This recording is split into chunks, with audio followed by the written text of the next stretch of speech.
Welcome to the MICK Show, where I give you a laid-back look at the lives and businesses of today's most well-respected creatives.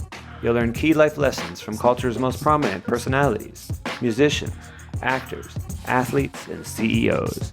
So sit back, relax, and let's get into the show. This is the MICK Show.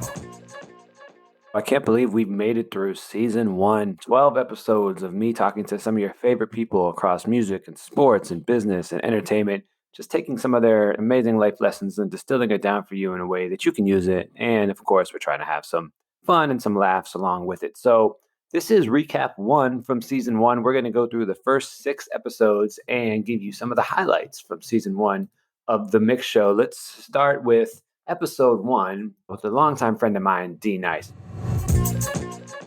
We couldn't do this podcast without kicking it off with somebody as iconic as him for episode 1.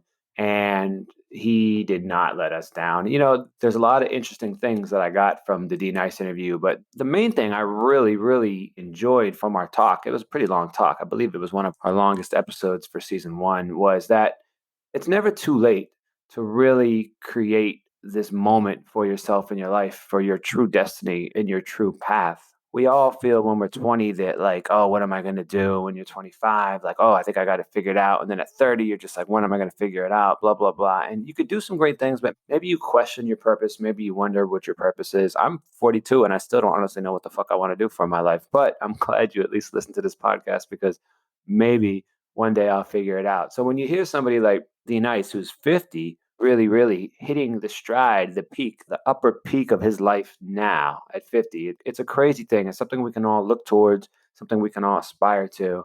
Let me let Derek tell you a little bit about his journey with that. I've always had this thing of like, yo, I got to be successful.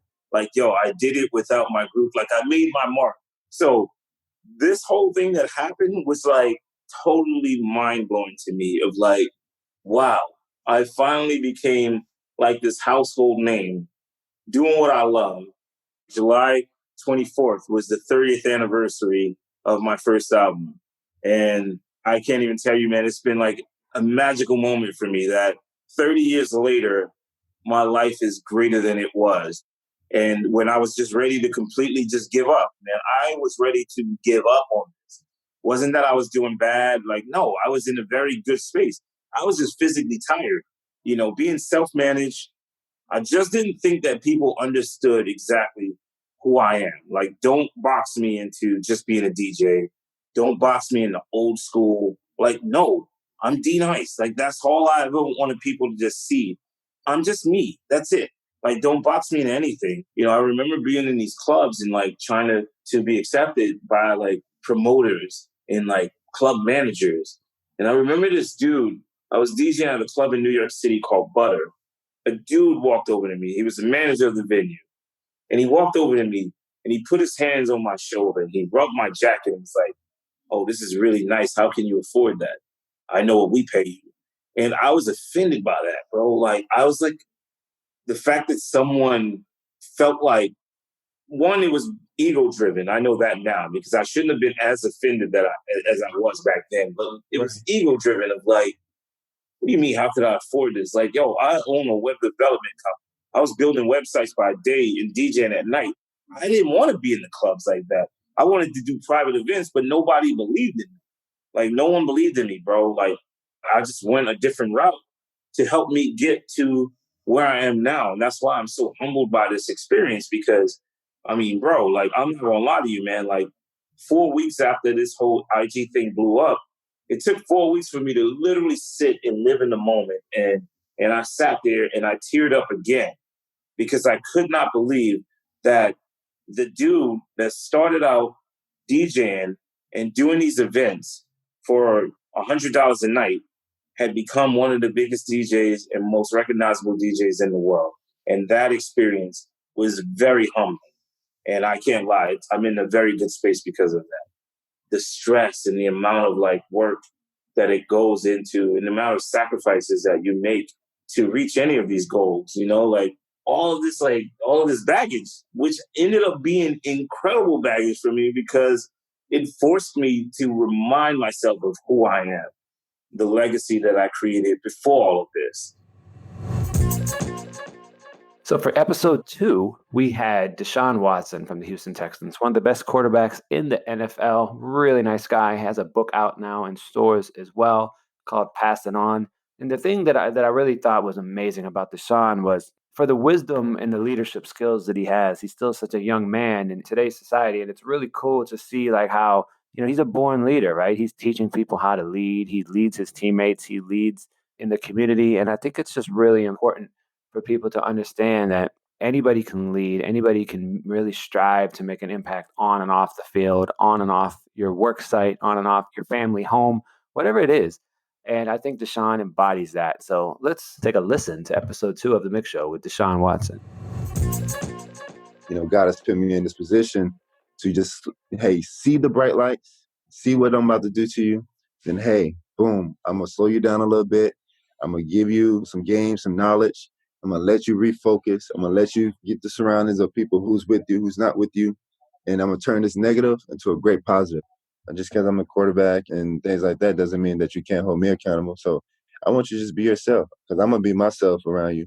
Being yourself is the reason why you're in this position today. And so we just keep that same energy and that same love and support. And we just bond that way and build that chemistry and that connection. Honestly, man, you can ask anybody that has played with me, that's with me now, been on my team, in the league, in the college, high school. I've never had any type of beef or any type of thing with none of my teammates, none of my players. Now, we probably had some arguments and we went back and forth, but we're going to settle that right there. We're not going to beef outside the locker room, regardless of what it is. I'm here for a reason. You're here for a reason. We're trying to get to the goal. I get along with everyone. I want everyone to be successful. I don't have no hate, regardless if you're on my team or if we're competing against each other. My mom always said, be a great human being. And when I got to Clemson, that's the first commandment that's when be a great citizen. Be a great person. And that's just me. That's in my soul. That's in my DNA. That's how I was raised. The football is going to take care of itself. I'm a good competitor. I'm going to, talk shit and, go back and forth with people on the field. But what is happening outside? I don't want the reputation where someone that never ever met me, they're talking bad about me. They saying that it's not like, nah, I don't like that. And I don't never want that on my name. I want to have a clean, good name where whoever I run into, I'm going to show love and respect, and they're going to do the same thing, and we're just going to keep it pushing from there. Episode 3 of the MICK Show, we interviewed Cat Cunning. There's really nothing Cat can't do. Singing, music, film, art. They could probably build a rocket ship out of toothpicks if they really wanted to. Cat Cunning is the true definition of a multi-hyphenate. And I think that's one thing that I really took away from this interview. We all have so many things that we want to accomplish in life. How are we going to do this while not taking away from this? How are we going to achieve this while still maybe doing a little bit of this? And some of us are great at that. Some of us struggle at it. And some of us live that intersection as just like how Cat Cunning does. And let's check out some of the interview with Cat Cunning and see exactly how they do it. I did have to be super persistent, and I don't come from a family of performers or any type of leg up in this industry, except for, like the heart and support of my parents who took me to dance class every day. And I have so many memories of talking to people, tried to find a way to get people to believe in me and my vision and get them to come together and be a community. And I have this one really visceral memory of this guy who's like, I want to make you a star. We're going to make your album. We're going to do all this stuff. And you got to pick one. You can't be an actor, singer, and dancer. You got to pick one. And I'm like, first of all, actor, singer, dancer is age old triple threat. That's a thing. People do that for sure. It's right. All the other stuff on top of that, writing. And at the time I was still doing spoken word poetry, and they've all helped lead me to the path of the stuff that feels really right for me. As an artist, it started with dance, and I was really dedicated to dance, and all I ever really wanted was to be a dancer. And then I actually felt like I was rejected by dance, the vision that I saw for myself in ballet and stuff, when my body grew in. And so my life has been about quickly recalibrating and figuring out what I love about dance and how that can live in other industries. And also turning dance away for the way the industry wouldn't accept me. There's something empowering about realizing that the thing that you love about an art form is not necessarily the industry or the people who run it. And I had this turning point where I was like, I either dedicate my life to changing this culture and being all about body acceptance and being all about fighting to be a dancer, or I figure out how to thrive in these other ways. And it was sort of accidental, at least singing, because I started to sing in a dance company to keep the dance job. And then I was just like received so positively for using my voice. And it was a huge surprise to me, and also a surprise how much more at home I felt with that, and how much more there was to like grow, and how much now I like get to hire dancers that I believe in to be in my music videos and like create the culture that I want to create. So as long as you have a real reason to make art that isn't just about being good at everything you try to do, which I would be so bored of all of these crafts if that was my goal at this point, then it can translate into everything. Like my desire is to tell stories, and that exists in acting, poetry, music, and dance for me. All right, for episode 4 of the MICK Show, we interviewed a really good friend of mine, Ros Gold-Onwude. You can't really find somebody better on TV discussing sports or really anything than Rosalind, man. She's incredible. Just one of the nicest people you'll ever meet. And she kills it with her day jobs, doing all her sports work and her NBA stuff. But at the end of the day, with Rosalind, man, she cares. She cares about her job. She cares about her friends. She cares about her fam. And it shows. So I think the story I want to share from the Rosalind episode of the MICK Show is actually how her friendship with Steph Curry led to a really interesting late night liquor run that I had to make on her behalf so she could make sure she showed up for her friends. So I guess that's the moral of the story, man. Show up for your friends, and let's get into that story right now. Basically, I had got a new opportunity after having the blessing of covering the Warriors through championships and finals appearances. Got my first national opportunity and got to cover the entire NBA, the entire league. So about the second year into it, the Warriors are forever going to be my family. And I was going to bring my family in Orlando to go see a Warriors Magic game when the Warriors came to town. They all took care of my tickets, and I knew that I wanted, to bring my little, we'll call them niece and nephew babies, basically to come meet the players. And, it's hard to meet Steph after the game too, because, while he's so willing and giving, he's being pulled 1,000 directions, and so you don't want to do too much. And also he really is already giving so much of himself. So you may not be able to catch him. This time I knew I was going to see Steph. I actually wrote him a note with the gift that I got from Mick. And I said, now that I've covered the rest of the league, the Warriors were my first NBA team. You were my first superstar, and I was spoiled. Not every superstar, they're bad, but as far as his accessibility and sweetness and kindness and care, just not every person is like that. So I was like, man, you spoiled me. And I just wanted to say thank you for being a great human. So I wanted to get him a gift. What can I get Stephen Curry, who's already got it all? So I hit up one of his boys, and his best friend, actually. And I was like, hey, what can I get Steph? What does he like? And I know he likes scotch. Steph is a big scotch fan. What's his favorite scotch? And the first brand he told me was like wildly expensive. Like just couldn't do it. That'd be like a paycheck, or something. And he had said, there's this, and then there's a really nice Japanese whiskey that's actually a scotch or something. So I go and research it, and actually there's none in the Orlando area. And where I could find it, there was one in like a remote store in New York. So I said, who do I know in New York? And it was Brooklyn, actually. I really was like, I don't know why. I was just like, yo, Mick, you live in Brooklyn, right? So here's the deal. I was like, yo, I want to give Steph a gift. There's like one bottle available in a random store in Brooklyn. Will you pick it up and mail it to me in Orlando so I can gift it to him? So Mick picked up the bottle of this exclusive, like nice Scotch Japanese whiskey. I have no idea. Yo, it was crazy.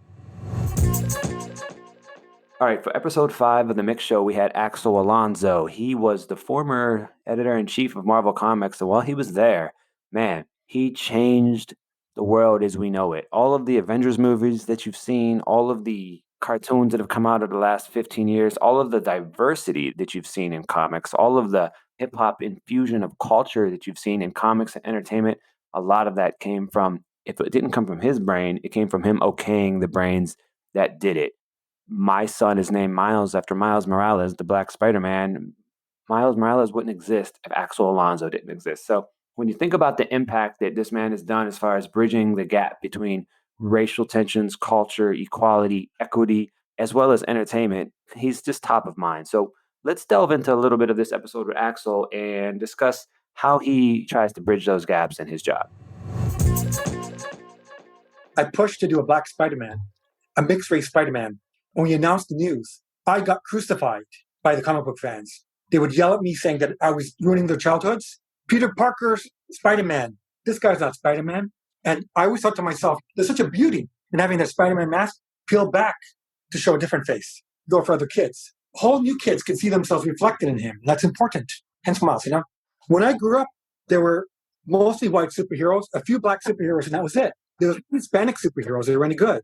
Again, your kid is mixed race. I'm mixed race. My kids are mixed race. It's good that they can see the reflection.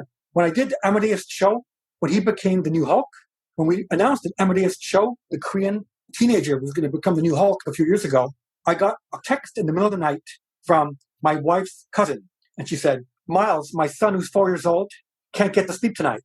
You need to speak with him. I said, why? She said, Miles just read the article that Amadeus Cho's the new Hulk, and he's terrified he's going to be the next Hulk now. So I had to get on the phone with his 4-year-old and tell him, dude, listen, relax. You're not going to become the Hulk. And even if you do, it's good news. You're going to be super strong. I got off the phone. I got a text back. Thank you. He's asleep now. Thank you so much. But I thought to myself, it's beautiful. For the first time, Miles could imagine himself being the Hulk. My goal was always to embrace new fans and people that weren't reading comics. People that are reading Spider-Man are going to keep reading Spider-Man. Let's find people that haven't and don't care.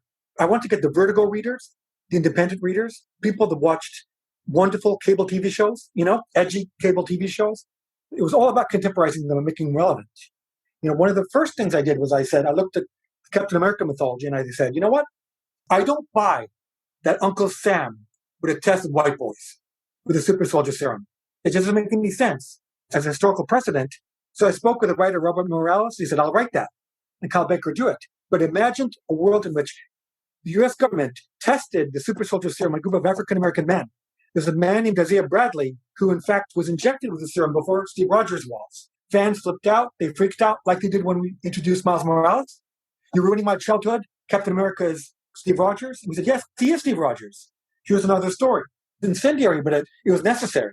I feel validated now because you've seen Sam Wilson become Captain America, a female Thor. Whenever we did that stuff in Marvel, the old school fans yelled and told you, you suck. You're ruining everything. You don't respect the characters. And the thing is, Miles Morales was the star of Into the Spider-Verse. In my mind, the best Spider-Man movie. One of the best movies for kids, too. Accessible to adults, but wonderful for kids. And again, to think that started in a comic book that people yelled about, the comic fans yelled about and whined about.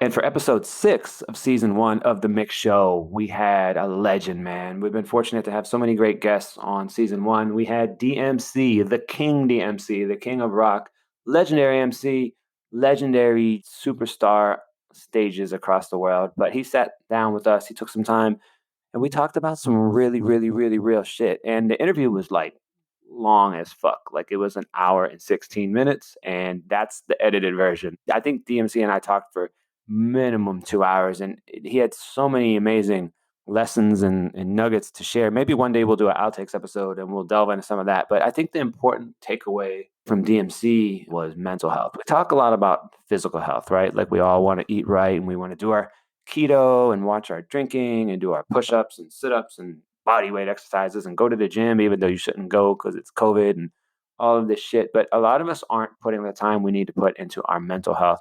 DMC has had journeys upon journeys upon journeys with his mental health, and he's figured out how to conquer it, win, and thrive in it. And I think that's what I'd like to share with you from this episode of The MICK Show. Let's take a listen to DMC. Down With the King did for Run DMC what people say Walk This Way did for Aerosmith. It brought us back. Remember in the 90s when we put Down With the King out? Put us back on the road. The day that happened, we shot the video, I went home, and the next day that I woke up, I wanted to kill myself. I want to die. I don't want to live no more. Something ain't right. I didn't know what it was. So I did a soul check. I sat there and I was like, why am I feeling like this? Here I am, returning to the glory. Down With the King put us back on MTV, back on the radio, back on the charts, and back on the road. We was opening for Naughty by Nature. We was opening for Tribe Called Quest. We was opening for Pac and Biggie. In the 80s, we was getting the 80s payday with the Raising Hell tour and the 2 Fresh Festivals. We was selling out the Gardens, the Coliseums. We was selling out the Summit. We was selling out the Spectrum in Philly. So we was We created the whole rock and roll aspect of hip hop. But now in the 90s, this thing called inflation. So in the 90s, we getting these $200,000 a show paydays. Like we getting what they get now in the 90s. Something in me was like, there's something wrong. I don't know what it is. So I examined my life. Son of Byford, brother of Al. Banner's my mother and runs my pal. It's McDaniels, not McDonald's. These rhymes are Daryl's. Those burgers are Ronald's. I ran down a family tree. My mother, my father, my brother, and me. I got Run, I got Jay, we got my Adidas, we did Walk This Way. Here it is, 1993. People say we built this city called hip hop. Why do I want to kill myself? I didn't know what it was. So I got to the point I couldn't live with that feeling in me. And one day I decided to kill myself. But then I said, wait, if I leave today, people know the DMC, the Run DMC story.